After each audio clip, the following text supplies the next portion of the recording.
Welcome to the November the 11th, 2025 Johnson City Regional Planning Commission meeting.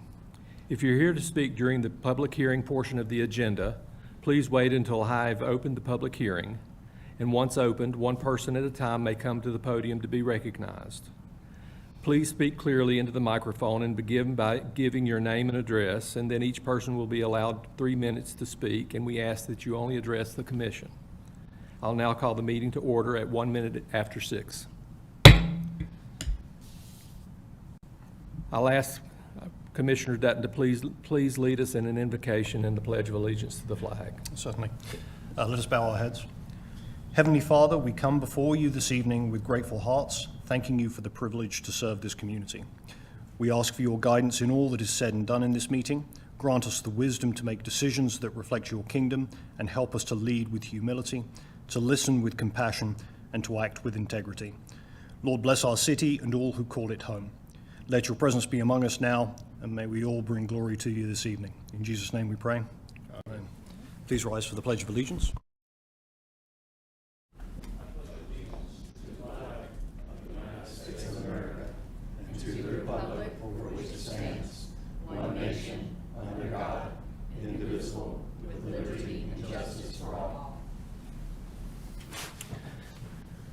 Thank you, sir.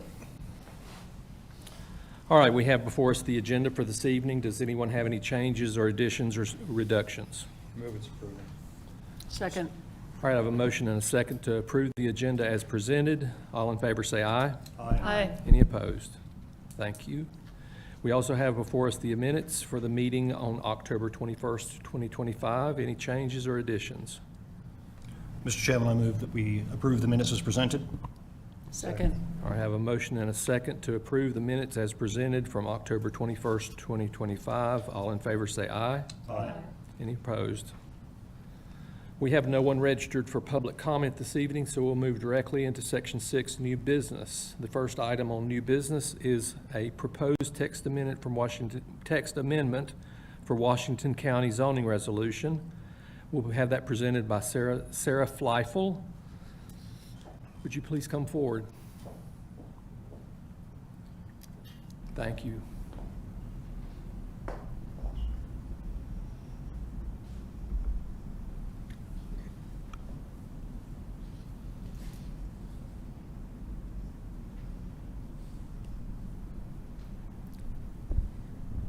Good evening, Chair, Vice Chair, Commissioner.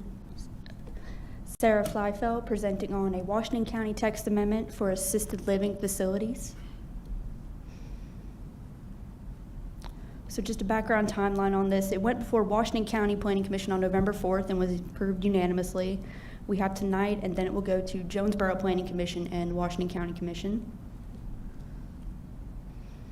So Washington County Planning staff would like to amend the Washington County Zoning Resolution, Section 515, to allow assisted living facilities in the PRBD zoning district. Under the current regulations of the zoning resolution, assisted living facilities are permitted in MS, PRD1, PRD2, PRD3, and PBD1 zoning districts. This amendment would allow these facilities to be placed in the PRBD or Planned Residential Business District.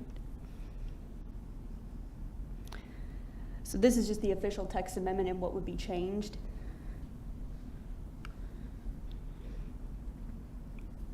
And decision options are recommend to approve the text amendment as requested, recommend to deny the amendment, and defer action to a later date pending the receipt of additional information.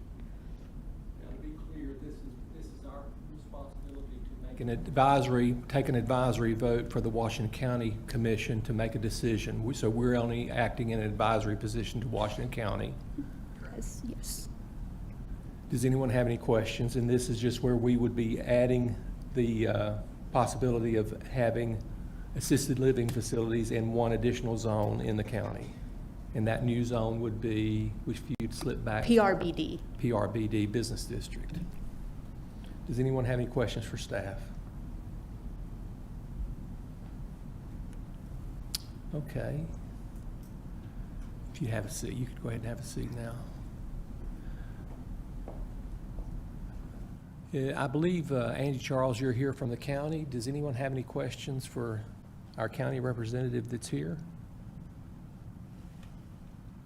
I'll open the floor for public comment. Does anyone here to speak in favor or against the question before us?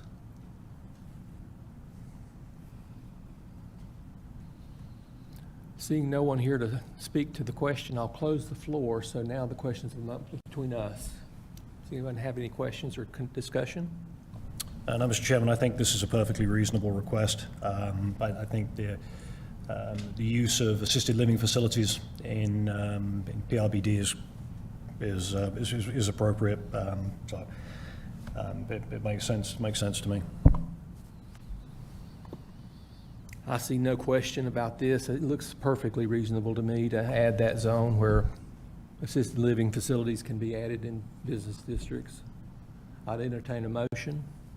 Mr. Chairman, I move that we recommend approval of the text amendment as presented. Second.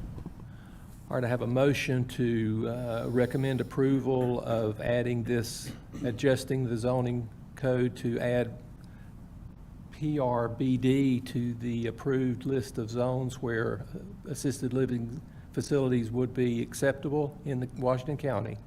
And I have a second. Further discussion? All right, seeing no further discussion, please call the roll. Commissioner Aldridge, Yes. Commissioner Baumgartner, Yes.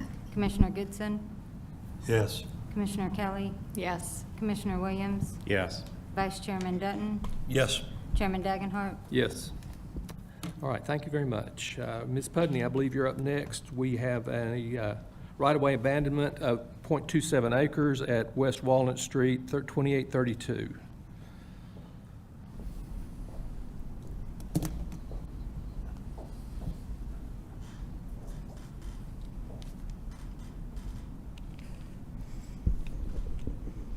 Good evening, Chair, Vice Chair, Commissioners. Riley Pudney, Development Coordinator, and tonight we have a right-of-way abandonment at 2832 West Walnut Street. Tonight is the first reading, the recommendation and public hearing with the Planning Commission. It is an ordinance, so it does have 3 readings at the City Commission level, with the final action tentative for January 1st. The request is to abandon a portion of a right-of-way roughly .27 acres that borders 2832 West Walnut and lies within the Johnson City Fire Department training facility, which is the reason for the request to abandon. There are no concerns over the abandonment. The abandonment will have a public utility easement that is being retained through the abandonment survey, and staff recommends approval of the right-of-way abandonment. Any questions of staff?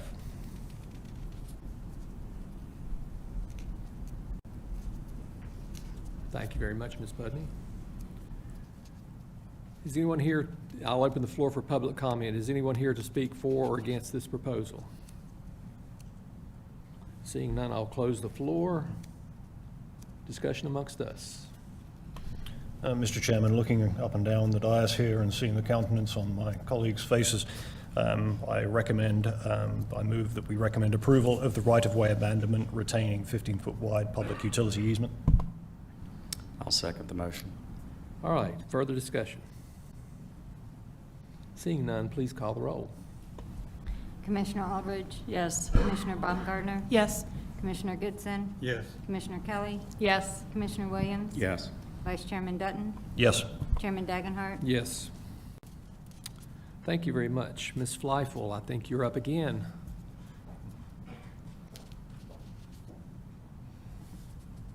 The next item is 2121 Seminole Drive. This is a rezoning of property from R2 petition to R2C, planned residential on Seminole Drive. Okay.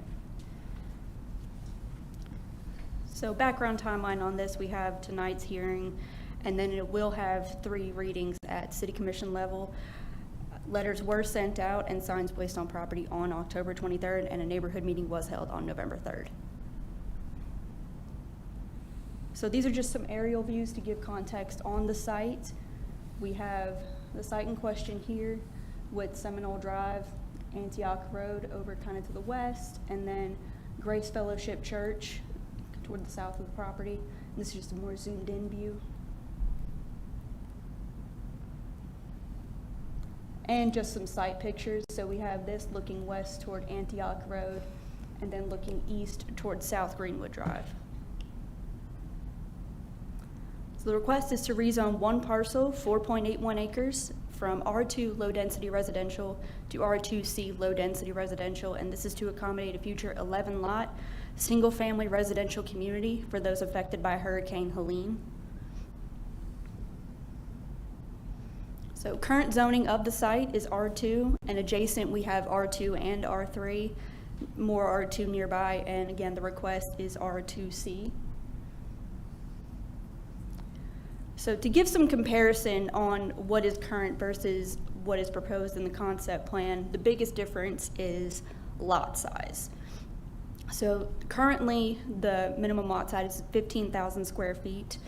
R2C is generally 6,000. The minimum here is going to be 8,600. So what that means is we can go from a potential number of lots of 9 on R2 to the concept plan proposing 11. So the concept plan, we see 11 single-family dwellings with a new public road and cul-de-sac, sidewalks on both sides of that, and there's a walking trail that's approximately 0.33 miles, or about a third of a mile, wrapping around the west and lower portions of the property and the stormwater retention pond. 1.6 acres of the proposal is open space, with 1.37 or 82% being active open space. So current conditions of the site, it's wooded and a vacant lot with kind of a gentle slope toward the east, and the lowest elevation would be on the western property line. Utilities, water and sewer is available to the site. Traffic, this development does not meet the requirements for a traffic study per transportation, and there is a local transit stop 0.21 miles away, kind of at the corner of South Greenwood and Colony Park.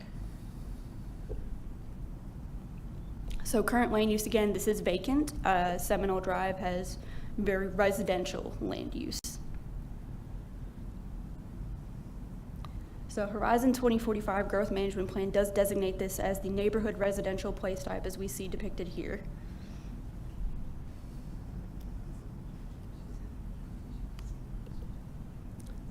Now, what that kind of means is this is designated more toward larger lot sizes and single-family residential use, which this does fit. So some relevant policies of Horizon 2045 that apply here: strong neighborhoods, so support the development of housing choices that reflect the compatibility of scale and creation of place as defined by the land use map. And we have quality growth and development, so we want to encourage growth in areas already served by public utilities, transportation networks, and schools. So citizen comments, again, a neighborhood meeting was held on November 3rd at 5:30 p.m. with 6 attendants. Density was a big concern, and traffic, the impact along Antioch Road and Huffine Circle was mentioned a few times. Stormwater runoff was also mentioned as a potential concern by a couple of people, and natural features, so talk about removing existing foliage, any wildlife, the impact on that. And one citizen phone call was taken since then, same concerns. Staff recommendation is to approve the rezoning request based on it is within the allowed density. The R2C zoning district and the proposed development do support the Horizon 2045 plan and its policies for providing a variety of housing options. And then this zoning is also supported by the future land use map.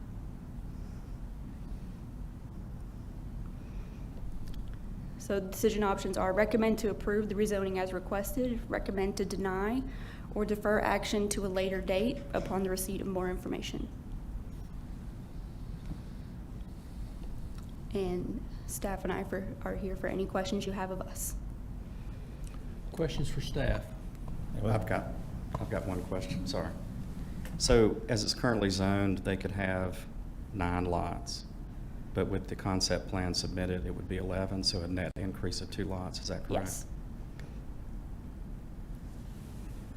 I think this is a Question for point of clarification is here as well, because it's this would be a higher density use against a lower density use, albeit consistent with the Horizon 2045 plan. That will require a landscape buffer along the northerly property line, correct? Sorry. You're not coming up with that one, that's a bit of a technical question. So, it is a low-intensity use to a low-intensity use, so there would be some buffer that would be required here at the road. How about along the north property line? Between This the- one? Yep. I'm gonna need to look that one up just a second, but that one, no, sorry, Riley's saying no, so. Just up at the top one. So it sounds like these lots may not be available to the general public, but they're for a very specific group of people who were affected by Hurricane Helene. Is that through a nonprofit? Is that through the city? How are those future residents being chosen? You'd want to ask the applicant that during the public hearing. Any other questions for staff? I just have one question regarding the walking trail. It looks like it kind of goes to nowhere at the end there. What's the deal with that? It's connecting into the Grace Church property. Connecting to what? The Grace Church, Grace Okay. Fellowship Church. Okay, thank you. Mhm. Okay. So will you be able to look up the question about the, I'll double verify. okay, so you'll nod to us when you look, oh, thank you very much. Any other questions for staff before we open the floor? Thank you very much, Sarah. I'll open the floor for public comment. Is the developer here? If you could come up, please, sir, and give us your name and address. Good evening, Commission. My name is Alf Nelson. I reside at 1105 Cherokee Road.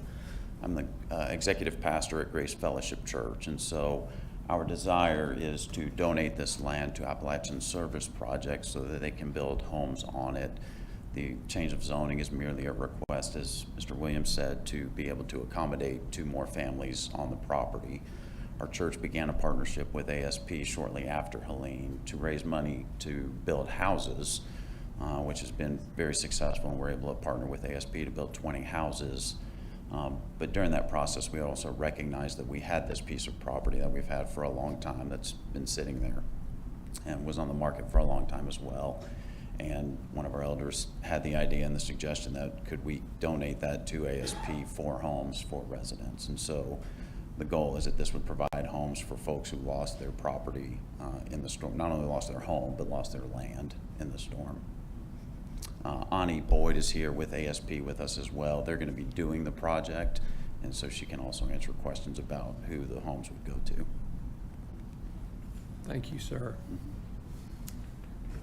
As you mentioned, my name is Ani Boyd, and I'm the East Tennessee Regional Director for Appalachia Service Project, and have been kind of overseeing our Helene relief in the last year and a half.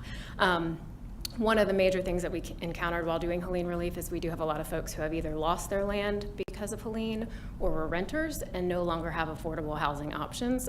So how ASP works is we go back and try to help make families whole again, as whole as we can, by giving them a house that's mortgage free, by using donations from local churches as well as grants, national donations coming in, and then we use volunteer labor to help keep our costs low. So when we move someone back into a house, they're going in mortgage free, so that is one less worry that they have as they start to resettle. So this is very beneficial to our clients that we have that are right now struggling to figure out where they're going to go. And it's such close proximity to the places that were most impacted during the flood that this allows us to keep folks in communities that they know and love. Would your church retain ownership of that property if it were to be subdivided? No, ma'am. Thank you. Would there be a homeowners association attached to these properties? Would it be, would the individual families own the properties free and clear? They would. When we transfer property to our homeowners, we carry a 5-year deed restriction. Some of the money that we have also carries a 15-year deed restriction. It depends on what grant money we use. But that just means that they can't sell the property for 5 years, and then that reduces the amount that they owe back to us over the course of 5 years. So if they stay in the full 5 years, they get ownership free and clear, and the equity is all theirs. Okay, so then a future owner after that that deed restriction expires, Has there's no nothing. deed restriction past Yes, that? right. And likewise, if the homeowner dies during that course of recapture, it falls off the property as well. Okay, thank you for that clarification. Ms. Boyd, do you all already have, excuse me, the family selected? We have not. Knowing that this is a lengthy process, we will kind of begin that process once we know that this is a program, a project that we're going to be able to go forward with. One of my biggest things as running the department is not to instill false hope. So I wanted to make sure that we have all of this in our possession and are ready to develop it. We have received funds that we have money ready to develop it if everything goes as we plan.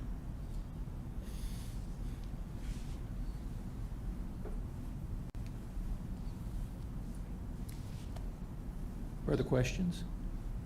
Thank you very much. Thank you. Anyone else to speak to the question or against the question? Please come forward and give us your name and address.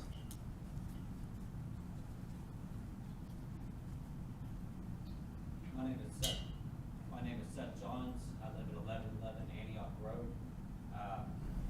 So basically, my backyard would run right up to where the water retention pond is. I already experience a lot of issues when we get significant rain with flooding through my backyard. And if there were to be any flooding from the retention pond, it would go directly onto my property to then drain out towards the road. I'm also very concerned with the traffic on Seminole Road. It's already a very busy road, and adding this property with 11 additional units there is only going to exacerbate that problem. There's also a blind hill on Seminole Road going down towards that entrance, which would, once again, I think just be exacerbated by adding more homes to that. And it's just a very nice nature area back behind our house. I'd hate to see it go, but I understand progress and things as such. My biggest concern, though, is the water retention pond and the flooding and how that could impact my home. They built a home next to us about 10 years ago. I never had any, excuse me, flooding problems in my basement. Since then, when I do get heavy rains, I actually have flood water come up through the floor in my basement. And so I'd just be really concerned that this would just add to that problem. Thank you. Thank you.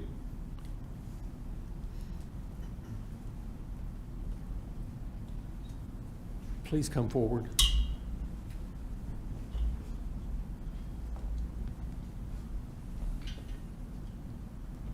Can you start with your name and address, please? Yes. My name's Malia Grant. I live at 2910 Musket Drive, Johnson City, Tennessee. So thank you all for allowing us to be here. I am a close neighbor to this property. I also attend Grace Fellowship Church and also serve on staff there. And just want to say, I fully support this decision for the use of this property. As a neighbor, I couldn't see a better use for this property to bring hope to families that have just suffered a traumatic experience. I've had the opportunity to serve with ASP with some of these families, and just to be able to provide that hope of a new home for them as they have lost so much. And so as a Johnson City resident, I see it as just a way that we are being a good neighbor to our neighbors right down the road. And so just wanted to express, as someone very close by on Musket Drive, just the support for this and just the hope that this would provide to so many families. And I know this is about land, but it's about so much more. It is about the people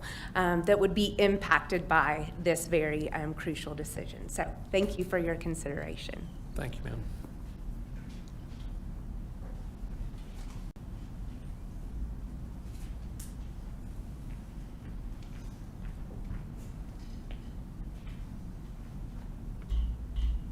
Good evening, Commission. My name is Jim McMacken.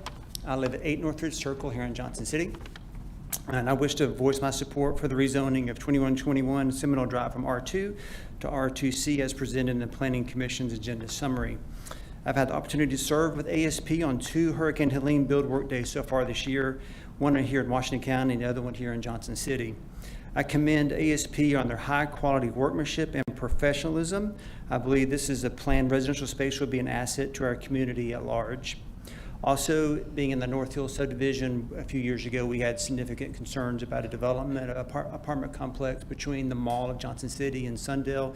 We had concerns about stormwater runoff and traffic as well, and those concerns have not come to fruition, and they've been good neighbors to us. So I know that within the inspection process and with the build process, the water retention pond, I think, will be significantly done well and to respect, and I think these folks will be a great asset to the community and good neighbors. Thank you so much.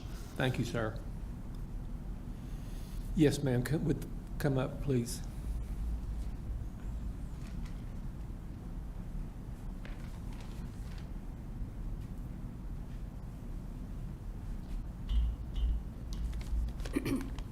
I'm Catherine Murray, and I live at 1101 Antioch Road. I am directly adjacent to the entrance road. And I think it's honorable to provide homes for those that have been affected by that horrible flood. My questions, and if it's not at this meeting that we need to address them, you can tell me when it would be appropriate. But my concern is that when the first property on Seminole was built, I asked the builder to put in a silt fence and those straw bales. He refused. I approached someone at the city planning, I don't know who it was then, and they said unless it comes out in the road, which next rainstorm it did. Now it dumped 6 inches of mud onto my property, and it was quite some time before it could be usable again. And the city demanded, guess what? That they put in a silt fence and put in the hay bales, which I hope this project has a great reputation for the builder, because I don't know who the builder was on this project that I had the problem with, but we are all neighbors that it tends to slope down on either direction. So that's my concern. Also, traffic and other things that have been mentioned. But the main thing, other thing, is that this road to approach in there is coming out on a very busy, and at the planning, the information meeting, it said that there wasn't a study on to see how busy Seminole was. Well, as a neighbor and an owner next to it, it's extremely busy, and they fly through there, and they've wrecked in my yard 3 times now, not making the curve and not making it in time to straighten out. I don't think there's enough property between me and the next home to put a 50-foot road plus, I understand from a minute ago, sidewalks. So it may be that they need to build a wall build-up or something there. I don't know. If it's not at this meeting, who do I direct those questions to? And possibility of having a study done on the traffic, because it's safety. It's safety issues for these prospective homeowners as well as their school kids. So is this the meeting or one of the next ones, or? Yes, ma'am, I have a couple of notes about some questions that I'm going to ask of city staff for you that should answer your questions. Okay. Well, they said they would absolutely mark it and everything, but I've kind of foot measured it out, and I don't think you've got enough room to put in that road and sidewalks. That's just my opinion and all. Thank you for hearing us, and get a good builder, get an excellent builder, because the neighborhood and adjoining properties should be protected for the city we love too, you know. And, Thank you, ma'am. oh, thank you.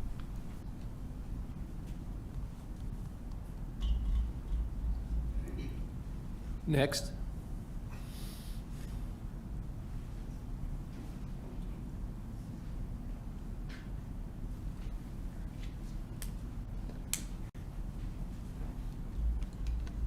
Hello, Commission. My name is Matt Murphy. I live at 1500 Strawberry Lane in Johnson City. I'm the lead pastor at Grace Fellowship Church. Our mission as a church is building a community to reach a community. And I cannot think of a better expression of that mission than this project. Whether it is 9 homes or 11 homes, our heart is to help our community, especially people who are experiencing tremendous brokenness and vulnerability. And one of the ways that our church responded following Helene was to raise resources for 20 homes to be built. But we've also been involved in the building. Our church has sent numerous volunteers to serve and to help. And throughout this whole process over the past 13 months, we have been so impressed with ASP, with their professionalism, their communication, their hard work, how thorough they have been. We've been so pleased to partner with them. And so we're so excited about this project. We really believe that there are families, and we all know this, there's families who have been impacted in such a dramatic way, and this can be such a tangible expression of love and care to them. Thank you. Thank you, sir.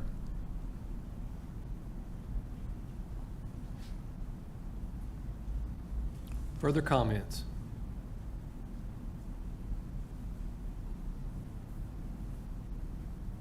Seeing no others, I'll close the floor for public comment.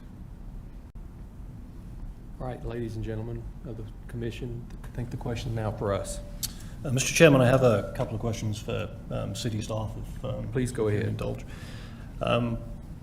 Lawrence, could I borrow you for a second, please? Thank you. And perhaps Anthony, too, just to expeditiously here. Sorry. So the question for you, Lawrence, regarding storm water. Yes. You've heard some concerns from the neighbors there. Now, I would imagine that in this circumstance, and being somewhat familiar with the topography here, having seen it, the construction of that storm pond, if anything, is likely to mitigate any existing issues because we're retaining, and you're going to control the flows from that, what is currently quite a steep, but a general swale. There's no permanent stream in there, so the pond is probably going to actually reduce flows going forward. The flows will equal or be less than what it is as it flows off the site right now. And they will be directing the water to the stormwater pond. Yep. Which, if it's discharging close to the property line, we'll make sure they have a level spreader so that the sheet flows. We don't try to change the outfalls, but yeah, like you said, it's going to cut off the water from. Yeah.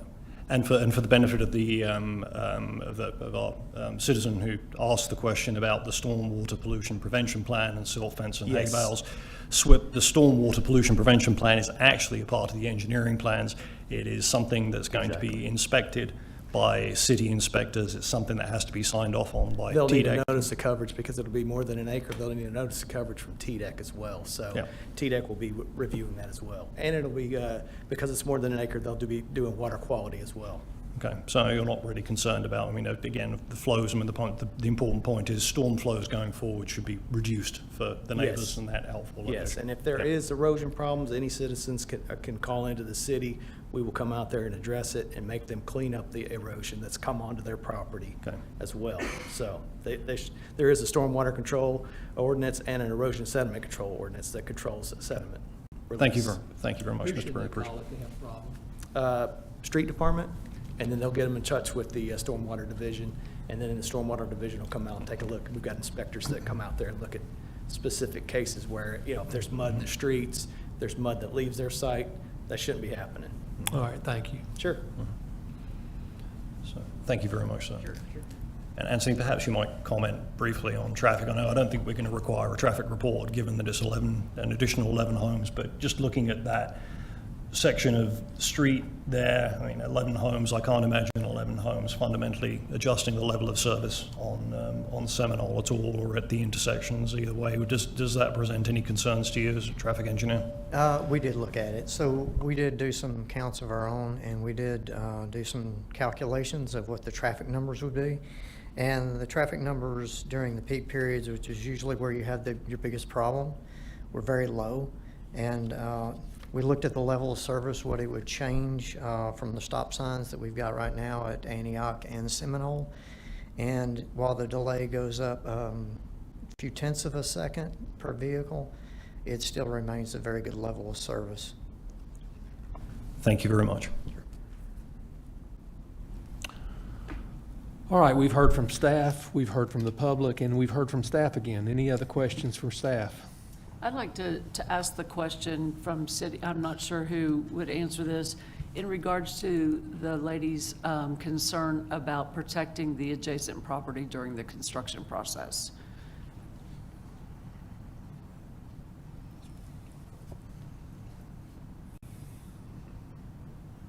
They'll submit a grading plan, and they're not allowed to grade on anybody else's property. They need to keep the construction on their property. So we'll review that to make sure that they're in compliance with that.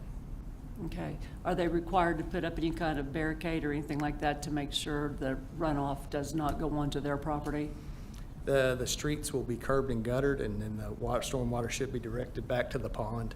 So that should cut off the stormwater. As far as the grading goes, if they don't have enough room, that maybe a retaining wall does need to be built, they'll submit the grading plan to make sure, and we'll make sure they're in compliance with staying on their property to do the work itself. I think Commissioner Aldridge's concern may have been during construction there, and that was the stormwater pollution prevention plan we were talking about, and the silt fence that's going to be required, Yes.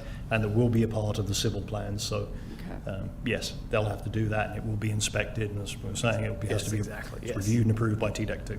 Thank you. All right, sure. And there'll be a sidewalk all the way around, all the way to the cul-de-sac, right, and back? Okay.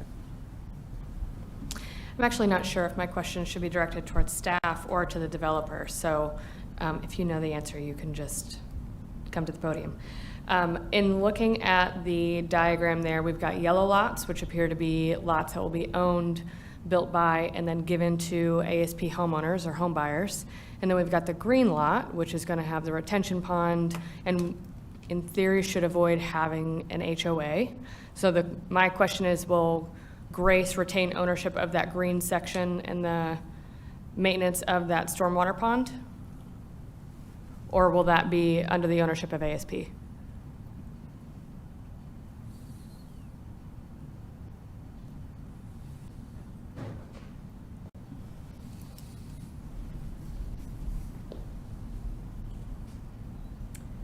We're still figuring out the details of that in terms of actually funding a fund to set aside so that maintenance could be retained there. But we hadn't definitively decided who would retain ownership of that. Right, but it will be maintained by a party? Yes. Got it. That is part of the plan, just figuring out exactly who. Got it. Thanks.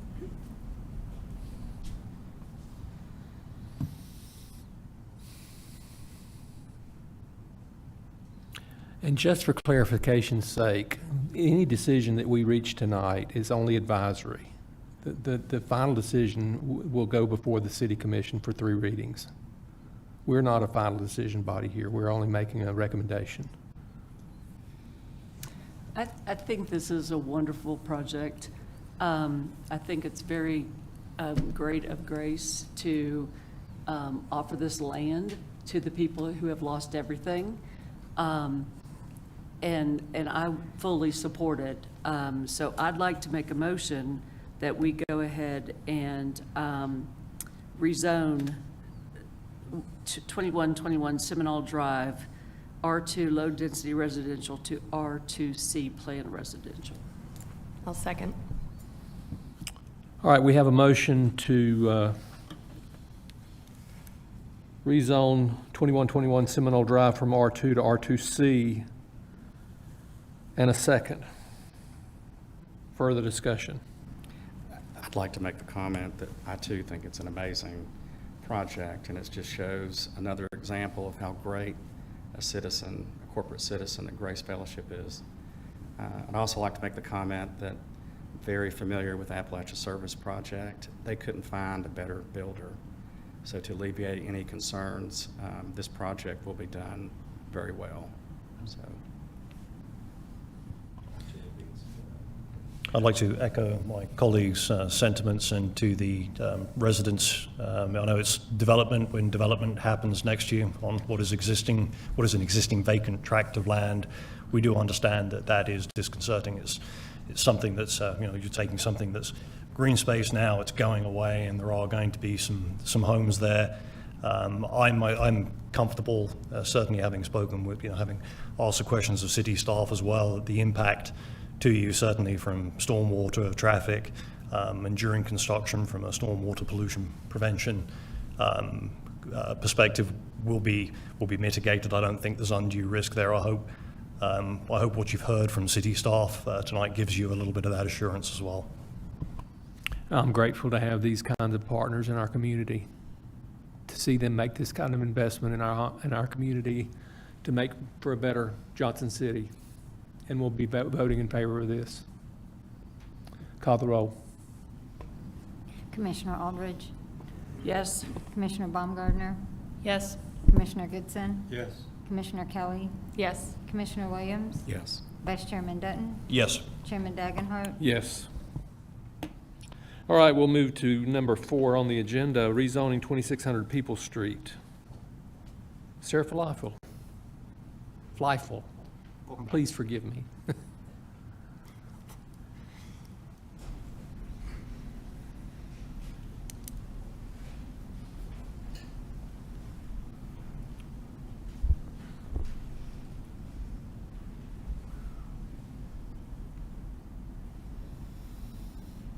Okay, next on the agenda, we have the, Ms. Fleifel, could you speak just a little bit closer to the microphone for us? Appreciate you. Thank you.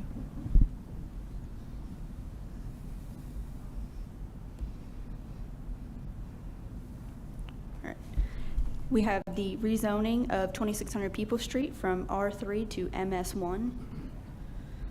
So same timeline on this one as the last one. After this, it will go to 3 readings at the City Commission level, and the dates for sending out those letters and posting signs and the neighborhood meeting are the same. So this is just kind of a street view of the property on Peoples Street, just to kind of orient you to where it is. And then this is a request to rezone one parcel, 2.06 acres, from R3, medium density residential, to MS1, medical services, and the reason would be to accommodate for a future hotel. So current zoning, of course, we have R3, and the requested is MS1. Adjacent to the property, we have R3, planned business and medical services. Nearby, we have R3 and, of course, I-26 to the north. So permitted uses of MS1, clinics, hospitals, and hotels, motels are permitted. The setback requirements, so from the front, 35 feet, and the side yards, it's a minimum total depth of 12 feet for the first story, 8 additional feet for each of the next 2, and then for that final one, it'll be 4 additional feet. And the rear yard minimum depth is 30. The concept plan submitted, we have a 121-room, 4-story hotel. It's 128 parking spaces and 5 handicap parking spaces. We also have a 60 by 60 joint entrance governed by a transportation easement with the adjacent lot. A sewer easement can also be found toward the rear of the property, right over here. And will be a sidewalk along Peoples Street. So current conditions, it's vacant with commercial and multifamily usage to the west and south, and single family and public usage farther to the east of the property. Utilities, there's a water line along Peoples Street. A sewer extension will be required by the developer. A traffic study will be done at the time of development permits. And as far as transit, there is a stop about a half a mile away at 3019 Peoples Street, and it's on the Silver Route. So Horizon 2045 does designate this as compact residential, and we see the property right here. And then over here, this would be the Johnson City Crossing Center with Hobby Lobby and those buildings. So what this means, what we're seeing here, it is a commercial development, but it is low intensity. It is auto-focused and single use, which is in keeping with Horizon 2045. And a couple of relevant policies here, prosperous economy. So we want to identify and promote key commercial corridors and retail that align with the land use plans and market demand. And we want to align zoning regulations to facilitate that diverse development within these commercial corridors that we find. So citizen comments, a neighborhood meeting was held on November 3rd, and no public were present, and no comments have been submitted to staff. The staff recommendation is to approve the rezoning as requested on the grounds that this is in a commercial corridor, and the proposed MS1 zoning district and proposed development do support the prosperous economy policies of the Horizon 2045 Growth Management Plan. And decision options, so recommend to approve the rezoning, recommend to deny, or defer action to a later date. And I'm here for any questions you have of me.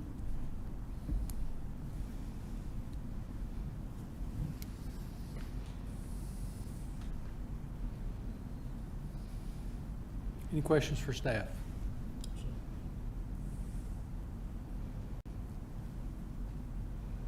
I have one question, and I'm going to probably direct this to senior staff. Does this invoke any overlay considerations?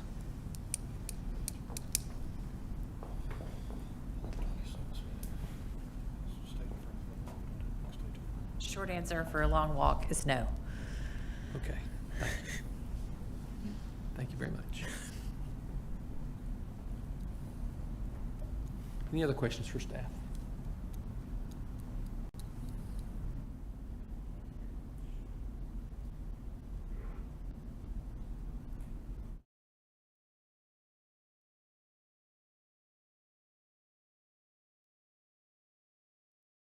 Would you come forward, please? Yes. Could we have your name and address? Eric Watts in Memphis, Tennessee. Oh, you came from a long way, Drove sir. up this Thank you very morning, yes, much. or today. Apologize No. for the long drive. It's all right. Have any questions for the gentleman?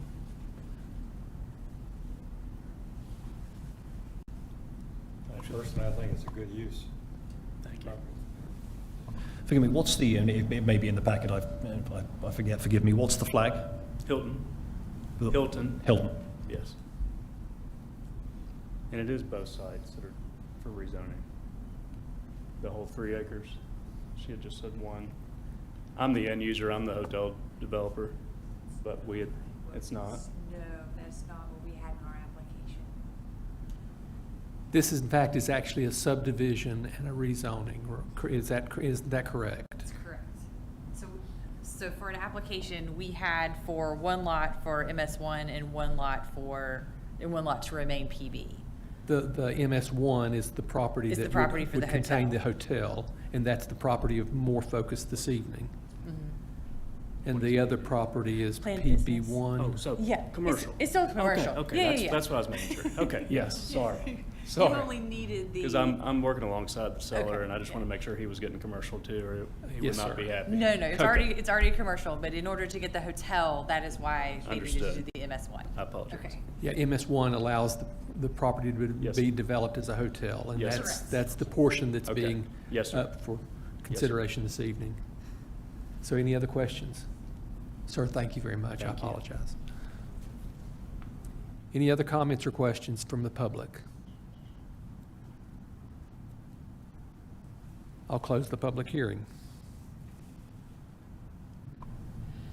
Further questions for staff, or? Mr. Chairman, I think this is a great use. It's right against the freeway. It's appropriate location for it. It'd be a good amenity for the city as well. Is this diagram binding? The one question I had is the elevation and the site visibility at these driveways, because there's an elevation issue at this juncture on this street. Is Anthony here? Anthony or Wallace would be able to answer that question. Or Lawrence. The elevation peaks somewhere along here, and I don't remember where the peak is. Yeah, they submitted in the concept plan, they updated the preliminary plat for the site distance, and they needed 335 feet. I think it's 30 miles an hour along there, and they've met that with the preliminary plat, what they showed on there. So there might be some grading they need to do at the entrance, but we'll make sure that they meet the site distance. Okay, so you're going to check that? Yes, they've reported a site distance on the preliminary plat that meets the AASHTO requirements. Okay, so that's been checked out? Yes. Thank you very much. I just wanted to check that with traffic and engineering. Yep. The crest of the hill is right around where Dominion's Avalon facility is. Okay. All right, thank you. That was my other question. Any other questions? Mr. Chairman, I think it's an appropriate land use. I think it's consistent with the Horizon Plan, and I'll make a motion to recommend the rezoning as presented. Second. All right, further discussion? All right, seeing none, I'll ask for the roll to be called. Commissioner Aldridge, Yes. Commissioner Baumgartner, Yes. Commissioner Goodson, Yes. Commissioner Kelly, Yes. Commissioner Williams, Yes. Vice Chairman Dutton, Yes. Chairman Dagenhart. Yes. All right, we'll go to item 5, which is the preliminary plat, which I think is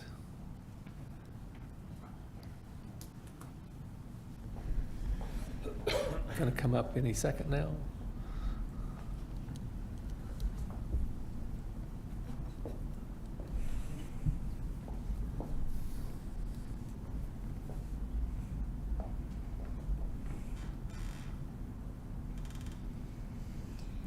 So in conjunction with the rezoning, there is a preliminary plat for 2600 People Street.